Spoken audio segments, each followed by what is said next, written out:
Hi. So I started, and I'm going to be going on with a whole series of experiments with casein. And if you're going to work with casein, in particular casein plastics and paints, you're going to come across this stuff. This stuff is formaldehyde. It's 37%. Actually, this is formalin, because formaldehyde in water forms something called methylene glycol, and that dissociates back into formaldehyde. Formaldehyde is in fact a gas. Now, whenever you mention something like formaldehyde, then you're bound to get a knee-jerk reaction. You're bound to get people writing to you going, oh my God, that's so dangerous, it causes cancer, and so on and so on.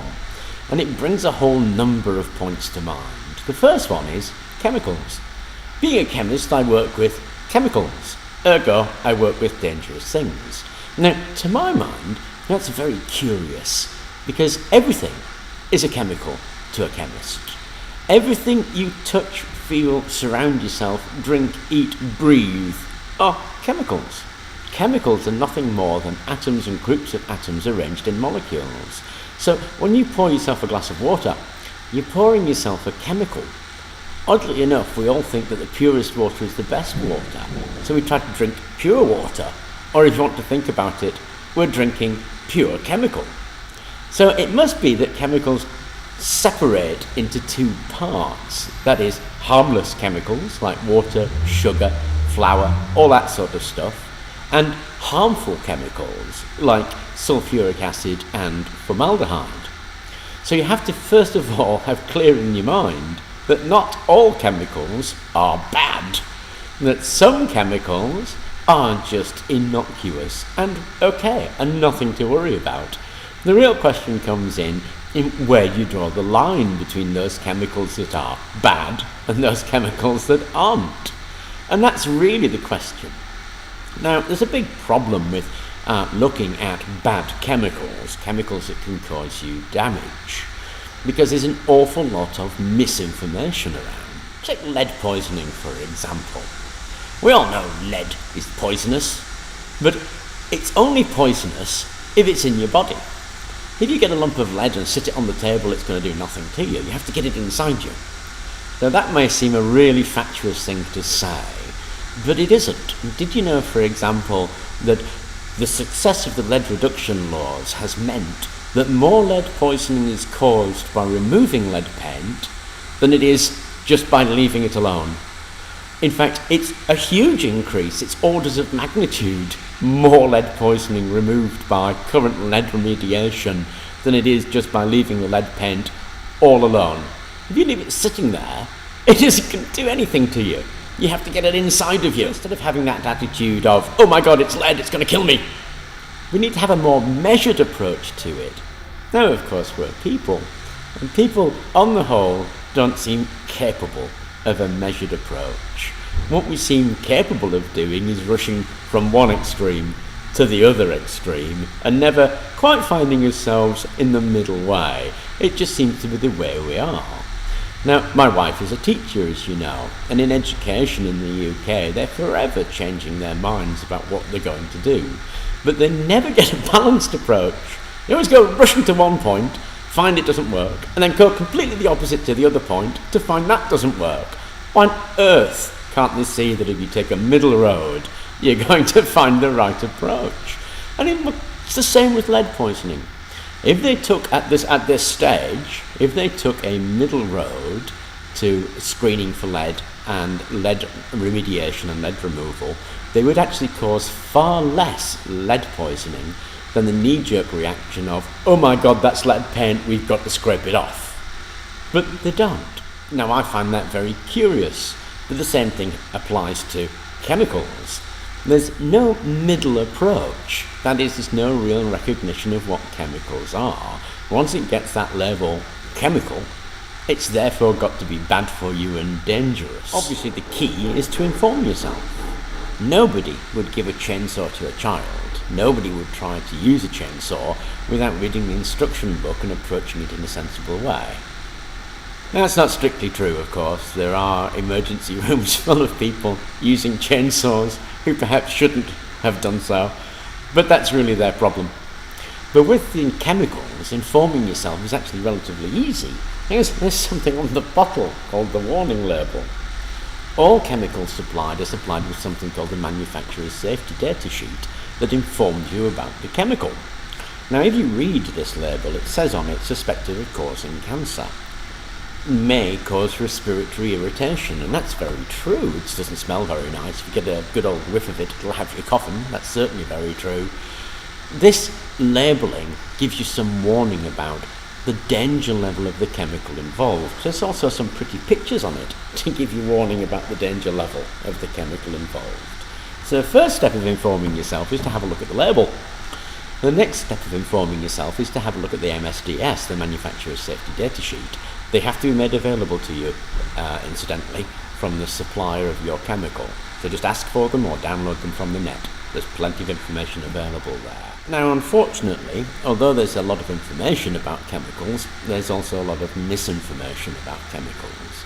And sorting out the one from the other can be a bit of a challenge, and that's where you've got to take the median view.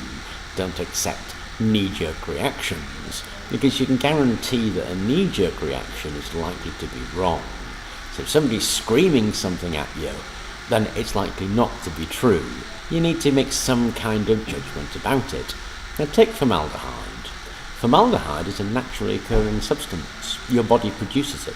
It produces very little of it. You find formaldehyde in all kinds of things, like apples and pears. It's just naturally present.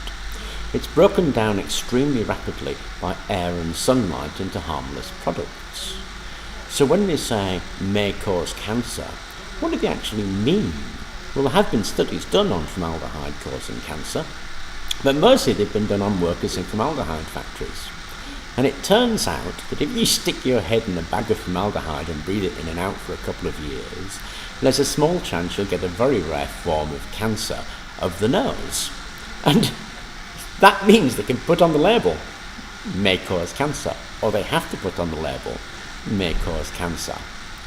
But when you read around it and you find out that that's the case, suddenly handling formaldehyde becomes a whole different ballgame. It really becomes a game of wear gloves, do it in a fume cupboard, or do it outside, or use low concentrations. Any of those are going to be more than acceptable for handling formaldehyde. Formaldehyde is not going to creep out of the bottle and attack you while you're asleep, nor is it going to rot your nose off your face if you happen to use one a little bit in an experiment and catch a whiff. It's not going to do that much to you. It's not going to kill you immediately. There are chemicals that will kill you immediately, but they have skulls and crossbones on them, and there's no equivocation about whether they're dangerous or not. They're just plain downright dangerous, and we all know there are, and there's plenty of studies done on it, and everybody agrees, and there's nobody shouting about it, because we all know. You don't find any agitation groups surrounding 98% sulfuric acid. Nobody bothers to try and pass a law to ban drinking that. And there's a good reason, because that's just well known as a dangerous chemical.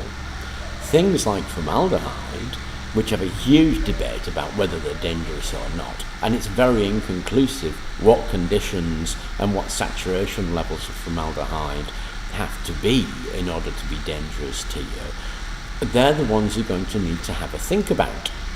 They're the ones that you're going to need to have some precaution when you try to use them, but certainly not an overwhelming fear of trying to use them.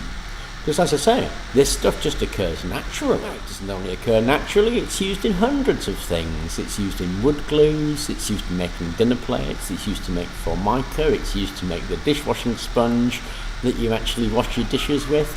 You find formaldehyde absolutely everywhere. It used to be used as a disinfectant in hospitals. They've stopped that now, but it used to be. And that's because there was concerns really raised about the danger level of it. And once those concerns were raised, of course, what did we do? We had a knee-jerk reaction. Let's ban it from everything. And consequently, we did. Now, is that knee-jerk reaction justified? Well, my estimation is no. But then I don't plan on sticking my head in a jar of formaldehyde. I plan on using it sensibly. That is, I plan on wearing gloves and I plan on using it in the fume cupboard. If you do these sensible things, it's a bit like using a chainsaw or driving your car. If I had a chainsaw, I wouldn't plan to scratch my arm with it. And nobody would worry about me using a chainsaw as long as I wasn't juggling with it. It's the same thing with formaldehyde. You use it, and you use it sensibly. Don't worry too much about the hype around bad chemicals. Inform yourself. When there's a huge debate about it, make some decision yourself about it. Anyway, this is really to forestall all of those posts that I know I'm going to get when I start using formaldehyde and people go, "Oh my God, that's cancerous." Well, it is in rare occasions and high concentrations. But then if I eat more than 30 bananas a day, I'll kill myself from potassium poisoning. I plan on using it in very small amounts for a few experiments in controlled conditions. Please don't write to me telling me it's dangerous. If you do, I'll just know that you haven't read around the subject first. Anyway, I hope that was of interest, and thank you very much for watching.